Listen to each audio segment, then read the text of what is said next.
ऐ मेरे वतन के लोगों, जरा आँख में भर लो पानी। जो शहीद हुए हैं उनकी जरा याद करो कुर्बानी। जय हिंद दोस्तों, नमस्कार। आइए लेकर आए हैं क्रम परीक्षण रैंकिंग टेस्ट, रीजनिंग का रैंकिंग टेस्ट, एक नया चैप्टर। कैसा चैप्टर है? नया रैंकिंग टेस्ट है बच्चों, रैंकिंग टेस्ट। इसमें कई तरह से क्वेश्चन आते हैं। तो पहला टाइप आपको पढ़ना है कि कुल संख्या ज्ञात करना, पंक्ति में कुल संख्या ज्ञात करना। तो देखिए, पंक्ति में कुल संख्या ज्ञात करनी है तो सबसे आसान तरीका, पहले हम क्वेश्चन बेस बताते हैं बच्चों। जैसे कहा जाए कि किसी पंक्ति में कुछ बच्चों की संख्या दी गई होगी और दाएं क्रम और बाएं क्रम से दिया गया होगा, तो सूत्र याद करना है। पंक्ति में क्या सूत्र रखना है? पंक्ति में कुल छात्रों की संख्या बराबर, आप क्या कहोगे? आगे से क्रम, क्या कहोगे? आगे से क्रम या प्रथम से या प्रारंभ से क्रम, क्या कहोगे? प्रारंभ से क्रम, या आप कहोगे ऊपर से क्रम, या क्या कहोगे बच्चे? बाएं से क्रम, क्या कहोगे? बाएं। देखिए बच्चों, जैसे कहा जाए किसी पंक्ति में राम का बाएं से स्थान, किधर? बाएं से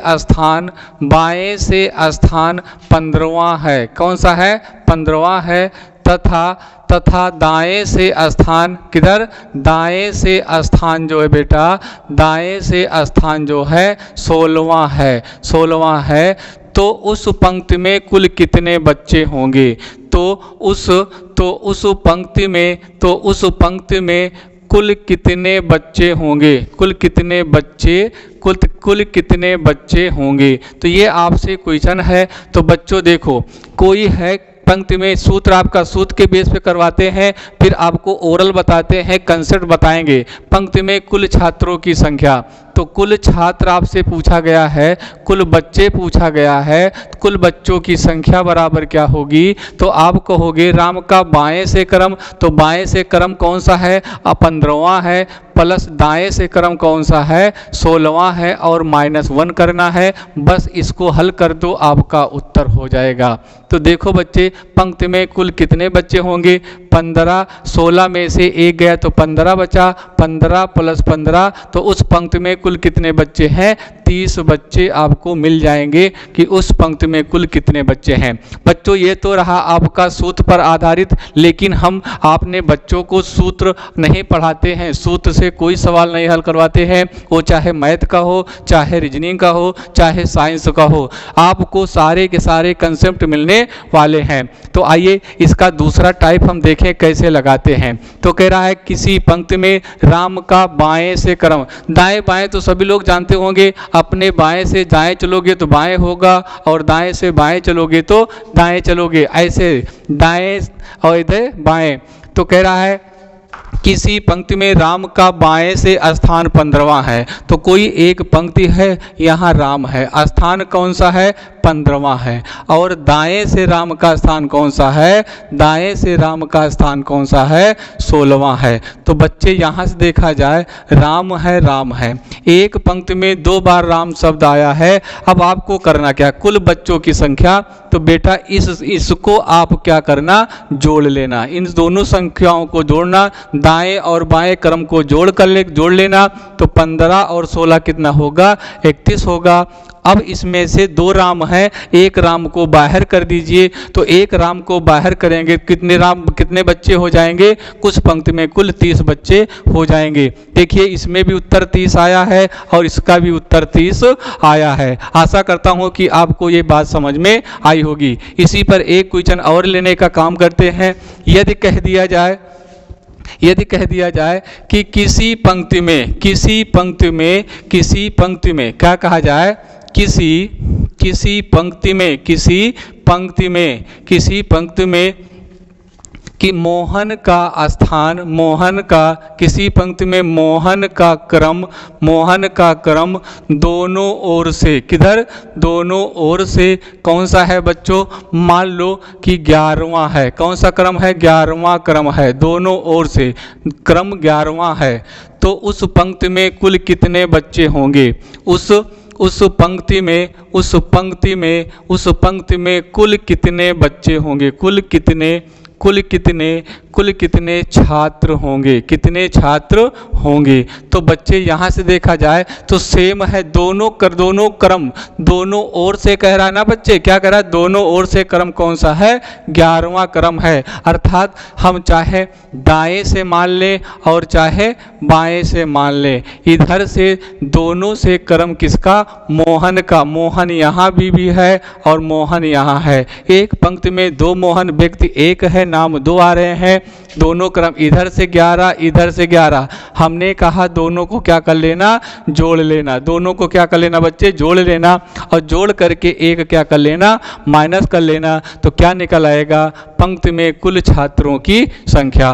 तो 11 11 कितना होता है, 22 होता है, और 22 में से फट से एक माइनस कर दो, कितना हो जाएगा, 21। तो उस पंक्ति में कुल कितने बच्चे हैं, 21 बच्चे हैं। इसी प्रकार अब आइए कुछ और उदाहरण देखते हैं ताकि आपको समझ में आ जाए पंक्ति में कुल बच्चों की संख्या ज्ञात करना। हम सूत्र का प्रयोग नहीं कर रहे हैं। अब बेटा आप लोग इस वीडियो को 2 से 4 बार देखोगे तो आप सूत्र भूल जाओगे लगाना। इसी प्रकार देखा जाए कि किसी पंक्ति में रमेश का ऊपर से क्रम 25वां है। ऊपर से क्रम कौन सा है, 25वां है। किसका क्रम, रमेश का। किसका, रमेश का क्रम। किसका क्रम, रमेश का क्रम ऊपर से कौन सा है, 25वां, और नीचे से क्रम कितना है, नीचे से 30वां क्रम है। कौन सा है, 30वां क्रम है। तो उस पंक्ति में कुल कितने बच्चे होंगे, कितने बच्चे होंगे। तो फिर भी आपको इन दोनों वैल्यूओं को जोड़ करके क्या करना होगा, बहुत सही, हाँ, एक माइनस करना होगा। तो 30 और 25 कितना होगा, तो 30 और प्लस 25 कितना होता है बच्चों, 55 होता है। क्या होता है, 55 होता है। और 55 में से एक माइनस कर देंगे तो उस पंक्ति में कितने बच्चे आ जाएंगे, 54 बच्चे आपको मिल जाएंगे। आशा करता हूं कि ये टाइप आपको समझ में आया होगा। कहा जाता है, अगर कह दिया जाए किसी पंक्ति में प्रारंभ से महेश का स्थान, किसका स्थान, महेश का स्थान 10वां है, लेकिन अंतिम से स्थान जो होगा मान लो कि 15वां है, तो उस पंक्ति में कुल कितने बच्चे होंगे, कुल कितने बच्चे होंगे। तो यहाँ पर भी आपको दोनों वैल्यू जोड़ लेना है और जोड़ करके क्या करना होगा, एक माइनस होगा। इस क्वेश्चन का जवाब आप लोगों को देना होगा। आइए आपको अपने आप की एक बुक का सवाल हम देते हैं। कह रहा है कि लड़कियों की एक पंक्ति में किसी भी तरफ से गणना करने पर मेहरुनिसा का नंबर 11वां है। क्या कौन सा नंबर बच्चे, 11वां है। यह बताइए कि पंक्ति में कुल कितनी लड़कियां हैं, पंक्ति में कुल कितनी लड़कियां हैं। किसी भी ओर से जो है, किसी भी लड़कियों की एक पंक्ति में किसी भी ओर से मेहरुनिसा का 11वां क्रम है। तो आप किसी भी क्रम में देख लो, इधर से भी मेहरुनिसा का 11वां क्रम है और इधर से भी मेहरुनिसा का क्रम कौन सा है, 11वां है। तो इन दोनों को क्या करना था, आपको जोड़ना था। क्या करना था, जोड़ना था। और जोड़ करके क्या करना है, जोड़ करके बस एक माइनस करना है। तो उत्तर कितना जाएगा, 21। तो उस पंक्ति में कितने बच्चे होंगे, 21। तो ऑप्शन क्या आएगा आपका, 21 वाला ऑप्शन सही हो जाएगा। आइए देखते हैं, अब हम ये देखते हैं, इसी फार्मूले की बात करते हैं। अब बच्चों यदि आपको कुल संख्या दे दी गई हो, क्या दे दी गई हो, कुल संख्या दे दी गई हो, और आगे प्रारंभ या इनमें से दो कोई एक दिया गया हो, तो दाएं से बाएं से प्रारंभ से अंतिम से कौन सी हमें संख्या ज्ञात करनी है, उसकी चर्चा करते हैं। फार्मूला यही होगा, लेकिन फिर भी जब कुल व्यक्तियों की संख्या दी गई होगी तो आपको फार्मूला लगाने की जरूरत नहीं है। देखिए कह रहा है छात्रों की एक पंक्ति में राम दाईं ओर से 18वें स्थान पर है। छात्रों की एक पंक्ति में राम दाईं ओर से, छात्रों की एक पंक्ति में राम दाईं ओर से 18वें स्थान पर है, 18वें स्थान पर है। यदि पंक्ति में कुल कितने बच्चे हैं, कुल बच्चे आपको बच्चे दिया गया है, पंक्ति में कुल बच्चे दिया गया है कितने, 50 बच्चे दिया गया है। तो हमसे क्या पूछा है, क्या पूछा है, कुल बच्चों की संख्या दी गई, पूछा है तो राम का बाएं से क्रम क्या होगा, राम का बाएं से क्रम, यहाँ पर भी राम यहाँ पर भी राम है, इसको हमने क्या मान लिया, मान लिया कि बाएं से उसका क्रम क्या है, x है। यहाँ क्या करते थे बच्चे, इसको आप जोड़ते थे तो 18 प्लस x और जोड़ने के बाद आप 1 माइनस करते थे, बराबर में कुल संख्या कहते थे। ये तो बेटा आपका फार्मूला वाला कंसेप्ट है। क्या है फार्मूला, देखो बाएं से क्रम, बाएं से क्रम, बाएं से क्रम प्लस क्या है दाएं से क्रम, तो आपका क्या होगा, तो 50 बराबर कितना हो जाएगा 17। इसको हटा दिया जाए तो 18 में से गए 17 प्लस x हो जाएगा, और अब आप यहाँ 50 में से ये प्लस 17 है आएगा तो माइनस 17 हो जाएगा, बराबर क्या हो जाएगा x हो जाएगा। अब आप आगे देखो 50 में से 17 घटाओगे तो कितना, 10 में से 7 गया तो 3 और 4 में से 1 गया तो 3, कितने बच्चे हो जाएंगे 33 बच्चे। उस पंक्ति में कुल कितने बच्चे होंगे, 33 बच्चे होंगे। बच्चों आइए अगला क्वेश्चन हम देखने का काम करते हैं। जब पंक्ति में कुल छात्रों की संख्या ज्ञात करनी हो, जब पंक्ति में कुल छात्रों की संख्या ज्ञात करनी हो, देखिए अगला क्या है, राम का 50 लड़कों के ऊपर से टोटल बच्चे कितने हैं, टोटल स्टूडेंट्स जो आपके पास हैं वो 50 हैं, कितने हैं 50 हैं।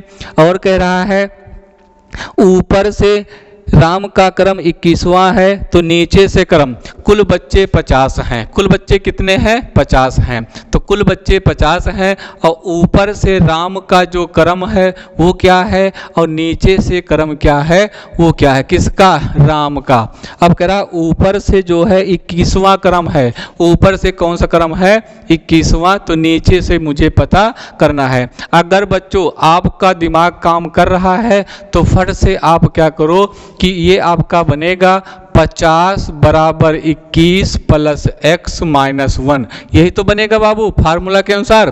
तो अगर देखा जाए तो आपका क्या बन रहा है 50 बराबर कितना 20 प्लस x, क्यों 21 में से 1 घटाए तो 20 x रह जाएगा। अब x यहाँ रोक लीजिए और यहाँ 50 में से क्या करिए 20 को घटा दीजिए तो x की वैल्यू कितनी आ जाएगी 30। तो पंक्ति में कुल कितने बच्चे होंगे 30 बच्चे होंगे। बच्चों आशा करता हूँ कि ये भी प्रश्न आपको समझ में आया होगा। अब देखिए ये चीज देखा, अब हम देखते हैं स्थान परिवर्तन पर आधारित प्रश्न। क्या देखते हैं बच्चों, स्थान परिवर्तन पर आधारित प्रश्न। रैंकिंग टेस्ट में क्या देखते हैं, स्थान परिवर्तन के आधार पर प्रश्न देखते हैं। क्या देखते हैं, स्थान परिवर्तन के आधार पर प्रश्न देखते हैं।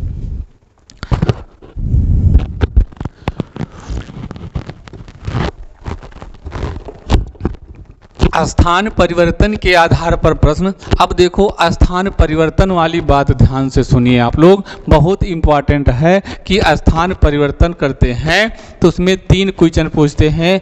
एक तो पूछता है कि पंक्ति में, पहला क्वेश्चन क्या पूछता है कि पंक्ति में कुल कितने छात्र हैं, कुल कितने व्यक्ति हैं या छात्र हैं, कुल कितने व्यक्ति हैं। दूसरा क्वेश्चन पूछता है इनके बीच कितने छात्र हैं या व्यक्ति हैं, छात्र हैं या क्या हैं व्यक्ति हैं। फिर क्या पूछता है, तीसरा क्वेश्चन पूछता है कि दाएं या बाएं से व्यक्ति का क्रम, व्यक्ति का मतलब व्यक्ति का क्रम किसी व्यक्ति का नाम लिया जाएगा, किसी व्यक्ति का लिया जाएगा नाम। 3 क्वेश्चन आपसे इस टाइप के क्वेश्चन में पूछे जाते हैं। कितने क्वेश्चन पूछे जाते हैं? 3 टाइप के क्वेश्चन। जैसे कहा जाए किसी पंक्ति में क्वेश्चन है आपके पास, क्वेश्चन क्या है? किसी पंक्ति में देखिए स्थान परिवर्तन, छात्रों की एक पंक्ति में मोहन दाएं से 10वें स्थान पर है। छात्रों की एक पंक्ति में मोहन दाएं से 10वें स्थान पर है। किसी पंक्ति में मोहन दाएं से, किधर से बच्चे? दाएं से। कौन? मोहन दाएं से 10वें स्थान पर है। किस स्थान पर है? 10वें स्थान पर है। तथा सोहन बाएं से 25वें स्थान पर है। तथा सोहन बाएं से 25वें स्थान पर है। किस स्थान पर है? 25वें स्थान पर है। किस स्थान पर बच्चे? 25वें स्थान पर है। किस स्थान पर है? 25वें स्थान पर है। ये 10वें स्थान पर था, ये 10वें स्थान पर है। तो कह रहा है, तो क्या कह रहा है?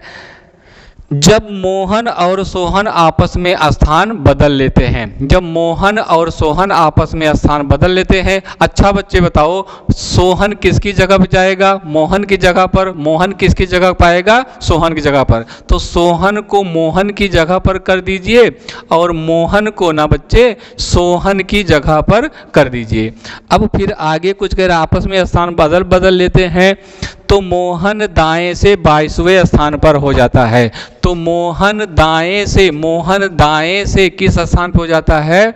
22वें स्थान पर हो जाता है। तो हमसे पूछ रहा है, सोहन की बाएं से कौन सी स्थित होगी? बताइए कि सोहन की बाएं से कौन सी स्थित होगी। इस बात को सभी बच्चे ध्यान रखेंगे कि मोहन प्रारंभ में दाएं से 10वें स्थान पर था, लेकिन जब स्थान बदला और स्थान बदलकर सोहन के पास आया तो किस नंबर पे हो गया बच्चे? 22वें स्थान पर हो गया। किस स्थान पे हो गया? 22वें स्थान पे हो गया। तो वास्तव में मोहन 10 पे था और यहाँ कितना हो गया? 22। तो 10 में कितना जुड़कर आया है? ये कितना खसका है? 12। तो ये 12 खसका है बच्चे, तो ये भी 12 खसकेगा, ये भी 12 खसकेगा। तो 25 में 12 जोड़ दिया जाए तो क्या हो जाएगा? 37वें स्थान पर। इसका मतलब आपको समझ में आया कि मोहन जो है दाईं ओर से 10वें स्थान पर था और सोहन क्या था? 25वें स्थान पर। जब दोनों लोग अपना अपना स्थान एक दूसरे स्थान को बदला बदली कर लेते हैं तो मोहन दाएं से 22वें स्थान पर हो जाता है। तो मोहन दाएं से 12 स्थान खसका है, तो उतना ही स्थान सोहन भी खसक कर मोहन के पास जाएगा। तो यहाँ से मोहन यहाँ आने में 12 स्थान खिसका है, तो ये भी 12 खिसकेगा। इसलिए 12 25 में जब आप 12 जोड़ोगे तो क्या हो जाएगा? 37। तो वहाँ पर उसका जवाब आया कि दाएं या बाएं से व्यक्ति का क्रम। तो व्यक्ति का हमने कहा था नाम। हमसे क्या पूछा था? बाएं से सोहन का क्रम क्या हो जाएगा? तो बच्चे कौन सा ऑप्शन सही हो जाएगा? 37। अब हम कह रहे हैं कि पंक्ति में कुल कितने बच्चे हैं। एक क्वेश्चन आपने सॉल्व कर लिया, तीसरा क्वेश्चन आपने सॉल्व कर लिया। पहला क्या कह रहा है? पंक्ति में कुल कितने व्यक्ति हैं। ये क्वेश्चन आपसे आपकी बुक में दिया है, ये 2 क्वेश्चन मैं आपको एक्स्ट्रा आपको बताने का काम कर रहा हूँ। तो पंक्ति में कुल कितने व्यक्ति हैं, तो आप क्या करो बच्चे ना, इस दोनों को जोड़ लो और इन दोनों को जोड़ लो और पहले टाइप वाला सिस्टम लगा दो। इनको दोनों को जोड़ो तो कितना आ रहा है? 47 आ रहा है। इनको जोड़ो तब भी 47 आ रहा है। यहाँ से 1 घटाओगे तो 46 आएगा, यहाँ से 1 घटाओगे तो 46 आएगा। इसका मतलब हमारा जवाब कितना होगा? 46। तो पंक्ति में कुल कितने व्यक्ति हैं? तो बच्चों आपको आ गया 46। दोनों की वैल्यू बच्चों बराबर आनी चाहिए। समझ में आया?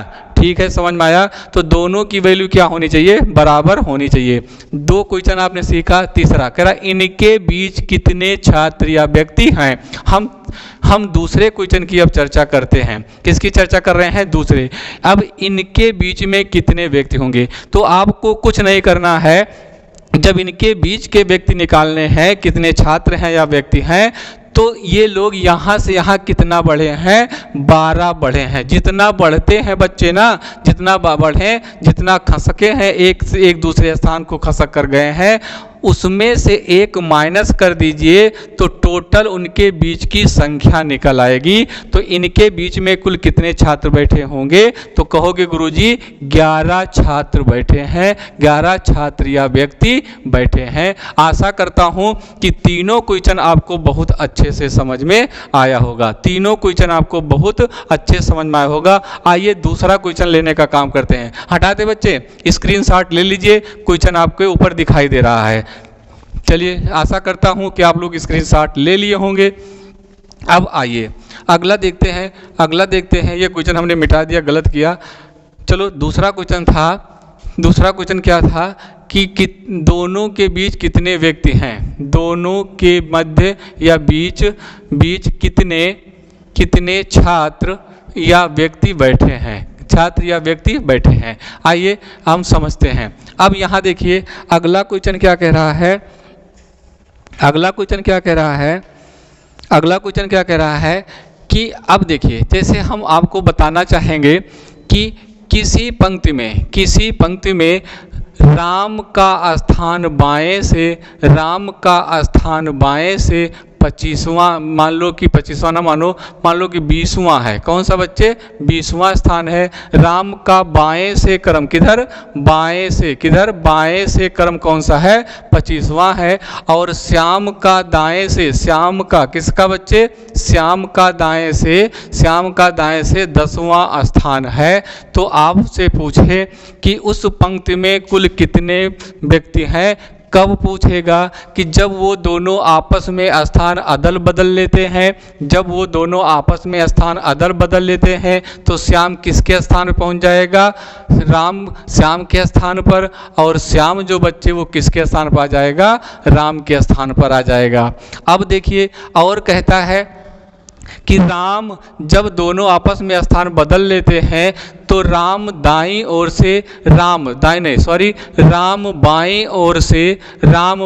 ओर से 25वें स्थान पर हो जाता है। किस स्थान पर? 25वें स्थान पर हो जाता है। तो बच्चे बताओ श्याम जो है दाईं ओर से किस स्थान पर होगा? अब बताओ, ये प्रारंभ में राम 20वें स्थान पे था, अब कितने स्थान पर हो गया? 25वें स्थान पर हो गया। तो ये राम जो है श्याम के स्थान पर जाने के लिए कितना स्थान खसक के गया है? 5 स्थान। तो भैया श्याम भी 5 स्थान ही खसकेगा। पहले 15 पे था, तो अब कितने स्थान पे हो गया? 15वें स्थान पर हो गया। किस स्थान पे हो गया? 15वें स्थान पर। तो आपको पता चला कि दाएं या बाएं से व्यक्ति का क्रम, तो इसका जवाब होगा 15वां। क्या होगा बच्चे? 15वां क्रम होगा। इस क्वेश्चन का जवाब 15 होगा। अब आपसे कह रहा है कि पंक्ति में कुल कितने व्यक्ति हैं, पंक्ति में कुल कितने व्यक्ति हैं। तो पंक्ति में कुल कितने व्यक्ति हैं? तो यहाँ से राम श्याम के पास गया, कितना बढ़कर गया? 5 बढ़ा, और 5 में से 1 घटा दो तो कितना बचेंगे? 4 व्यक्ति। तो राम और श्याम के बीच उस पंक्ति में कितने छात्र बैठे हैं, व्यक्ति बैठे हैं? 4 व्यक्ति बैठे हैं। चलो पहला क्वेश्चन हो गया, तीसरा हो गया। सेकंड कह रहा है दोनों के बीच ये हो गया है। अब कह रहा पंक्ति में कुल कितने व्यक्ति हैं।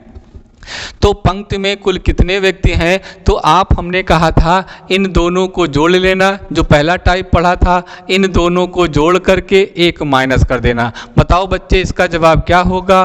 बताओ। तो जोड़ो तो कितना हो रहा है? 20 और 15 35। देखो यहाँ 35 आया, यहाँ पर भी 35 आना चाहिए। 25 और 10 कितना? 35। अब इतना करने के बाद क्या कहा था? बहुत अच्छा, हाँ 1 माइनस करना है। क्या करना है? 1 माइनस कर देना। कितना आ जाएगा? 34। यहाँ पर भी 1 माइनस करो, कितना आ जाएगा? 34।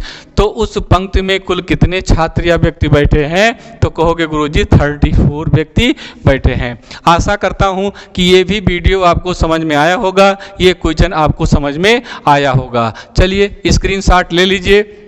इसके बाद हम आपको तीसरा टाइप पढ़ाते हैं। हटा दे बच्चे, ठीक है, धन्यवाद। आप आशा करते हैं कि सब क्वेश्चन आपको समझ में आ रहा होगा। वीडियो को 1 से 2 बार 3 बार जरूर देखें ताकि आपको हर कंसेप्ट समझ में आ जाए। अब हम क्या करना है कि अब यहाँ होगा जन्म तिथि की बात करेगा। किसकी बात करेगा? जन्म तिथि। किसकी बात करेगा बच्चों? जन्म तिथि की बात करेगा। जन्म तिथि जैसे क्वेश्चन आ जाए कि क्वेश्चन आ जाए जन्म तिथि वाला, जन्म तिथि वाला क्वेश्चन आ जाए तो कैसे करेंगे? चलिए बच्चे तीसरा क्वेश्चन देखते हैं। जन्म तिथि पर आपको फैक्ट निकालना होता है। तो कहता है कि राम, जैसे राम को याद है, राम को याद है कि उसके भाई का जन्मदिन, उसके भाई का जन्मदिन 15 अप्रैल के बाद लेकिन 20 अप्रैल के पहले पड़ता है। 20 अप्रैल के पहले पड़ता है। कब पड़ता है? पहले पड़ता है। क्या कहता है कि राम को याद है उसके भाई का जन्मदिन 15 अप्रैल के बाद लेकिन 20 अप्रैल के बाद पड़ता है। लेकिन राम के भाई को याद है, राम की बहन को याद है कि उसके भाई का जन्मदिन 18 अप्रैल के बाद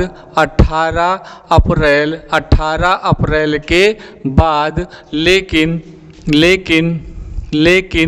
लेकिन 20 अप्रैल के पहले पड़ता है। क्या पड़ता है? पहले पड़ता है। क्या पड़ता है? पहले पड़ता है। पहले पड़ता है। कहता है कि यदि दोनों का कथन सत्य हो, यदि दोनों का कथन सत्य है तो राम के भाई का जन्मदिन किस तिथि को पड़ता है? जन्मदिन किस तिथि को पड़ता है? किस जन्मदिन किस तिथि को पड़ता है? तिथि को पड़ता है। बच्चे बहुत इम्पॉर्टेंट क्वेश्चन है, देखने में आपको अटपटांग लगेगा, बहुत बड़ा लगेगा। एक बार फिर से क्वेश्चन देखें कि राम को याद है कि उसके भाई का जन्मदिन 15 अप्रैल के बाद लेकिन 20 अप्रैल के पहले पड़ता है। फिर कहता है लेकिन राम की बहन को याद है कि उसके भाई का जन्मदिन 18 अप्रैल के बाद लेकिन 20 अप्रैल के पहले पड़ता है। यदि दोनों का कथन सत्य है तो राम के भाई का जन्मदिन किस तिथि को पड़ेगा? बच्चे यहाँ पर भी आपको कोई सूत्र, कोई ट्रिक नहीं याद करना है, केवल कंसेप्ट याद करना है दिमाग में। तो बच्चे आप करो क्या? 2 समांतर लाइन खींच लो। 2 समांतर लाइन खींच लो। समांतर लाइन सबको पता होगा, तो 2 समांतर लाइन खींच लो और पहले कथन में यहाँ लिखो के बाद लिख लो और यहाँ लिख लो के पहले। क्या लिखो? के पहले। यही बात आप नीचे वाली लाइन लिख लो, के बाद लिख लो, के बाद लिख लो और के पहले लिख लो। क्या लिख लो? के पहले लिख लो। लिख लिए? अब देखिए, अब के बाद कह रहा राम को याद है उसके भाई का जन्मदिन 15 अप्रैल के बाद। देखो के बाद पहली लाइन में कितना? 15 अप्रैल। क्या लिखा आपने? 15 अप्रैल लिख लिया। अब इसको गोला कर दो। फिर कह रहा है के पहले, 20 अप्रैल के पहले, तो फिर लिख लो 20 अप्रैल, 20 अप्रैल, 20 अप्रैल। इसको भी गोला कर दो। फिर दूसरी लाइन में आओ, लेकिन राम की बहन को याद है कि उसके भाई का जन्मदिन 18 अप्रैल के बाद पड़ता है। कब पड़ता है? 18 अप्रैल। 18 अप्रैल के बाद इसको राउंड कर दो, इसको राउंड कर दो।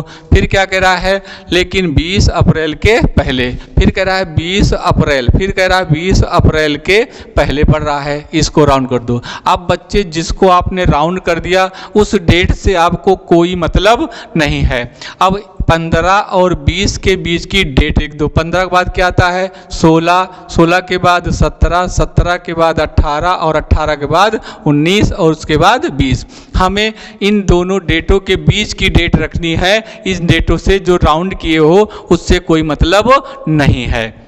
उसी प्रकार यहाँ लिख लो, 18 के बाद क्या होता है 19 होता है, 19 के बाद क्या होता है 20 होता है। तो आपको इतना समझ में आ गया। अब इन दोनों लाइनों में, इस लाइन में कौन सी डेट कॉमन है? जो डेट कॉमन होगी बच्चे ना, जो डेट कॉमन होगी उसी दिन राम के भाई का जन्मदिन होगा। तो बच्चे राम के भाई का जन्मदिन कब पड़ा? राम के भाई का जन्मदिन आया वो वास्तव में कब पड़ता है? 19 अप्रैल को पड़ता है, 19 अप्रैल को पड़ता है। ये बच्चे आपका क्या होगा? आंसर होगा। आशा करता हूँ कि समझ में आया होगा। इसी में देखिए हम कुछ संशोधन करते हैं और आपको दिखाने का काम करते हैं कि अगला क्वेश्चन आपका कैसे आएगा। थोड़ा सा हटाते हैं, थोड़ा सा हटाने का काम करते हैं और डेट को यहाँ चेंज करते हैं। डेट को यहाँ हम चेंज करते हैं।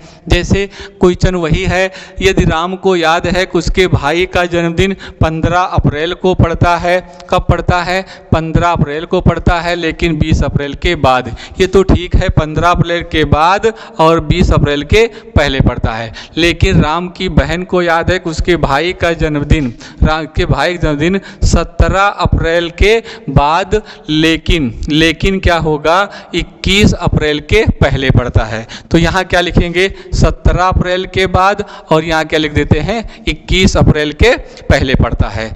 अब हमसे पूछेगा तो यदि दोनों का कथन सत्य है तो राम के भाई का जन्मदिन किस तिथि को पड़ेगा? तो राम के भाई का जन्मदिन किस तिथि को पड़ेगा? तो यहाँ से देखा जाए फिर वही प्रक्रिया करनी है। 15 से और 20 के बीच की डेट लिखेंगे हम। 15 के बाद 16, 16 17, उसके बाद 18, फिर क्या होगा 19 होगा। क्या होगा बच्चे? 19 होगा, तब जाकर 20 होगा ना। अब 17 के बाद क्या होता है 18, 18 के बाद 19, 19 के बाद 20, 20 के बाद क्या होता है 21। अब यहाँ पर देखो तो आपके पास दो डेटें कॉमन आ रही हैं, 18 और 19। तो इस क्वेश्चन का जवाब क्या होगा? इस क्वेश्चन का जवाब आपको ऑप्शन ए पकड़ना होगा कि भैया 18 को आता है, ऑप्शन बी कहता है 19 को आएगा, ऑप्शन